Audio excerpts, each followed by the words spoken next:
Alright, ladies and gentlemen, what's going on? Welcome back to another episode of Hip Hop News, and today we're going to be talking about Migos because right now they're suing their loyal because of conflicts and interest with their quality control label. So apparently what it seems like that the lawyer that represents Migos apparently tried, I think, stealing money from them or something. That's the best way how I can interpret this situation, but let's read the article here. According to the Hollywood Reporter, court documents were filed on behalf of the Atlanta trio in the California Superior Court Wednesday, July 15th, accusing attorney Damian Granderson of taking excessive fees from the group without a written agreement. So practically, as you can see right off the bat, the Migos lawyer literally tried to pocket himself by just taking all their money without giving any of them. And of course, that's really messed up because the Migos, they work super hard in their music videos, and trying to steal money from them is absolutely a big no-no. Okay, I mean, that's just really messed up.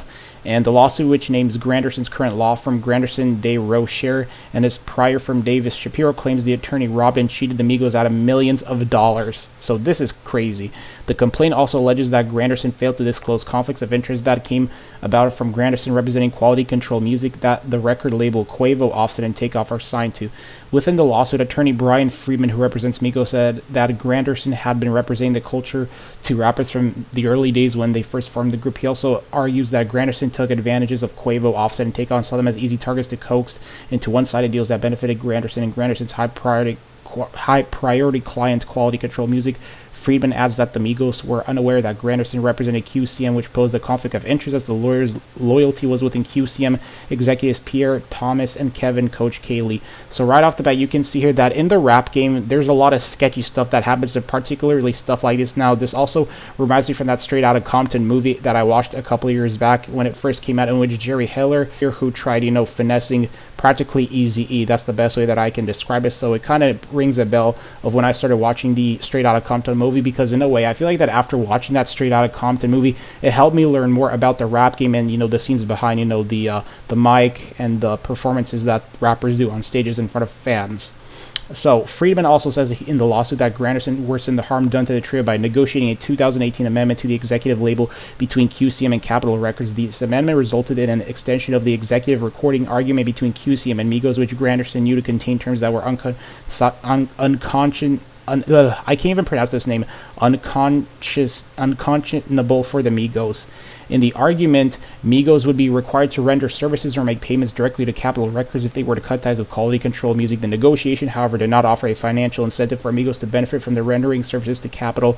He effectively prevented his other client, Migos, from ever being free of paying excessive compensation to QCM, from ever being signed to any other record label, and from obtaining negotiating leverage to secure reasonable terms in connection with the distribution of its musical recordings. So practically what Migos' lawyer is trying to do here is that he thinks he can control all the money just because of his position and all that stuff, but it doesn't really work like that in the rap game. So of course, I hope that Migos managed to recover their money, because I would also be pissed off if I was a rapper and I found out somebody was stealing millions of dollars from me, and if I found out that millions of dollars that I was supposed to make were all of a sudden missing. Like, that wouldn't that just piss you off? Because that sure definitely would piss me off.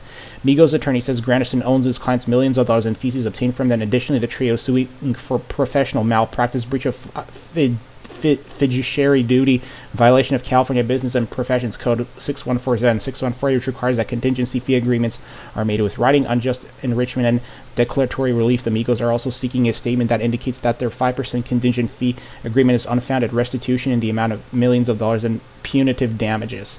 Pierre Thomas, CEO of Quality Control Music, has spoken about the lawsuit, denying any involvement, affirming that he exercises ethical business practice. Now, of course, this is the excuses that some music lawyers will always make when they get caught red-handed. And in a way, it seems like that Migos lawyer got caught red-handed, and one of the CEOs of Quality Control Music apparently just trying to now cover his tracks. That's practically what this whole thing is about.